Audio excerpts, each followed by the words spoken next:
कर तो दाढ़ी के ऊपर सनसिल्क लगा कर जाके बैठ। So hello whatsapp everybody. So welcome back to my channel. So ನಾವು ತುಂಬ ದಿವಸದಿಂದ ಫ್ರೆಂಡ್ಸ್ ಬಿರಿಯಾನಿ ಮೂವಿಗೋಸ್ಕರ ಕಾಯ್ತಿದ್ವಿ, ಯಾಕಂದರೆ ತುಂಬ ನಾವು ಪ್ರೀತಿ ಮಾಡ್ತೀವಿ ದಾನಿ ಸೇಠ್ ಅವರಿಗೆ. ಸೊ ಕೊನೆಗೂ ಇವತ್ತು ಟ್ರೇಲರು ಮತ್ತು ರಿಲೀಸ್ ಡೇಟು ಗೊತ್ತಾಗಿದೆ. ಸೊ ಟ್ರೇಲರ್ ಮಾತ್ರ ತುಂಬ ಇಂಟ್ರೆಸ್ಟಿಂಗ್ ಇದೆ, ತುಂಬ ಕಾಮಿಡಿ ಅನಿಸುತ್ತೆ. ನಮ್ಮ ದಾನಿಶ್ ಸೇಠ್ ಅವರು ತುಂಬ ಟ್ಯಾಲೆಂಟೆಡ್ ಆ್ಯಕ್ಟರ್ಸು. ಆ ಮೂವಿಯಲ್ಲಿ ಯಾರೆಂದ್ರೆ ಎಲ್ಲರೂ ಟ್ಯಾಲೆಂಟೆಡ್ ಆಗಿದ್ದಾರೆ.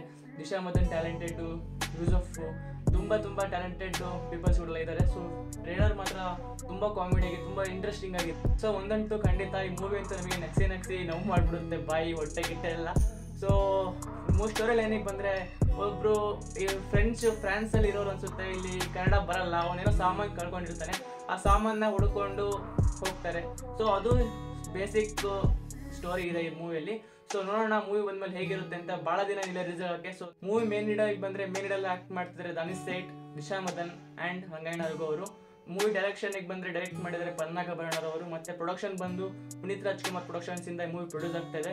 ಪುನೀತ್ ರಾಜ್ಕುಮಾರ್ ಅವರು ತುಂಬ ಒಳ್ಳೊಳ್ಳೆ ಮೂವಿನ ಪ್ರೊಡ್ಯೂಸ್ ಮಾಡ್ತಿದ್ದಾರೆ. ಸೊ ಅವ್ರ ಪ್ರೊಡಕ್ಷನ್ ಅಂದರೆ ಗೊತ್ತೇ ಆಗುತ್ತೆ ಮೂವಿ ಎಷ್ಟು ಇಂಟ್ರೆಸ್ಟಿಂಗ್, ಎಷ್ಟು ಫ್ಯಾಬ್ಯುಲಸ್ ಆಗಲಿದೆ ಅಂತ. ಸೊ ನಾನಂತೂ ಕಾಯ್ತಿದ್ದೀನಿ. ಸೊ ನೀವು ಹೇಳಿ, ನೀವು ದಾನಿಶ್ ಸೇಠ್ ಅವ್ರ ಫ್ಯಾನಾ, ದಿಶಾ ಮದನ್ ಅವ್ರ ಫ್ಯಾನಾ? ಮೂವಿ ಬಂದ ತಕ್ಷಣ ನೋಡ್ತೀರಾ? ಸೊ ನಿಮಗೇನು ಎಕ್ಸ್ಪೆಕ್ಟೇಷನ್ಸ್ ಇದೆ ಮೂವಿ ಮೇಲೆ? ಸೊ ಕಾಮೆಂಟ್ ಸೆಕ್ಷನ್ ಹೇಳಿ. ಸೊ ಸಿಗ್ತೀನಿ ನಿಮಗೆ ನೆಕ್ಸ್ಟ್ ವಿಡಿಯೋಲಿ. ಟಿಲ್ ದೆನ್ ಟೇಕ್ ಕೇರ್, ಬಾಯ್.